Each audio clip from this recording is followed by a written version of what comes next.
So, ito yung ginawa ko, guys. This is milk chocolate Reese's. Cup Reese's. And then, this is dark chocolate naman. So, yun. So, i-try natin. I-open natin. We're gonna see.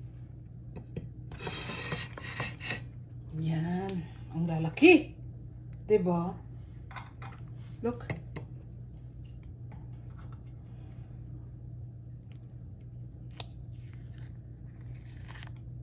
Yan. So,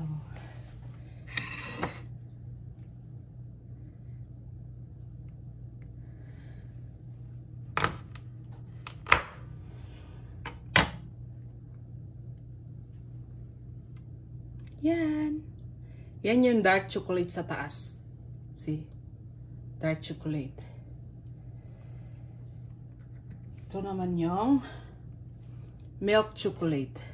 Try natin. Ooh. That. Yan. So, look at the inside of it. So, hindi na siya bibili ng Reese's. Kasi ginawan ko na siya, diba? So, yan. Yan, guys.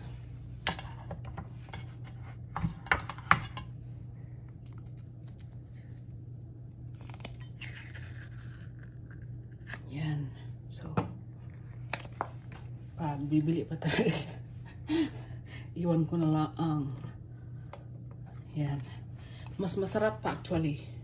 You should try this, guys. Masarap to pang negosyo, char. Yeah. Why not, right?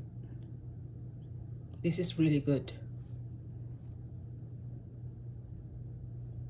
Ito, guys, milk chocolate chips. Microwave ko ng 1 and 30 minutes.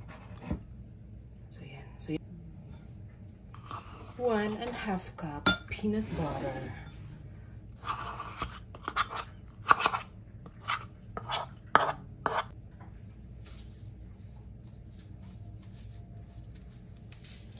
Just a half teaspoon of salt.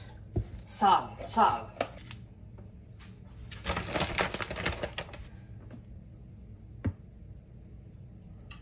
4 tablespoons of maple syrup. You can use honey if you want, but I like the smell of maple syrup. So, yan. Ayan, guys, ilalagay natin 1 teaspoon pala, 1 teaspoon. Lagay natin, ginaganin natin dyan. Yan. Yan. Diba ang sarap, oh?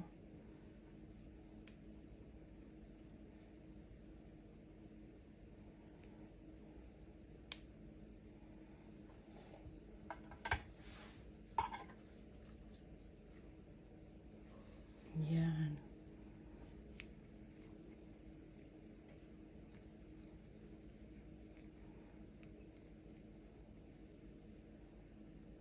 Parang messy, but it's okay.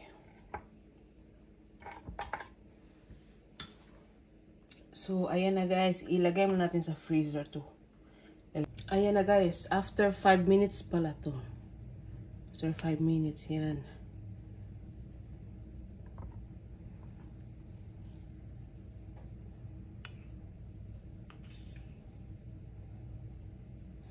Ang dami.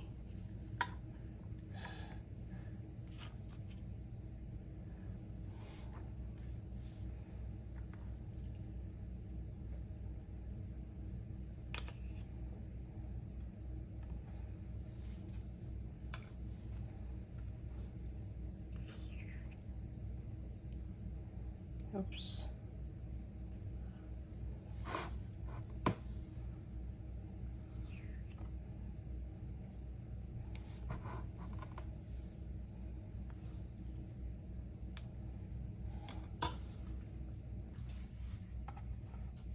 Honey?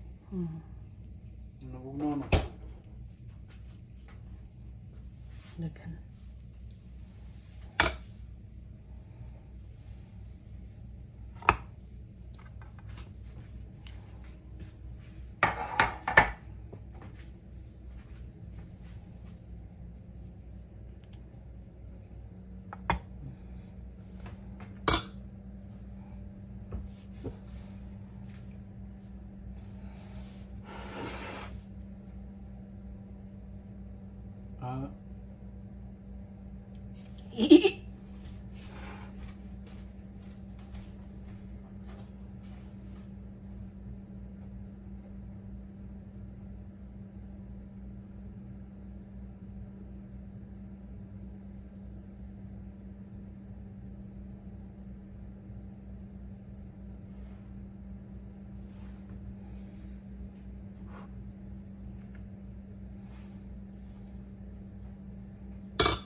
Ayan na guys. So, i-refrigerate natin to.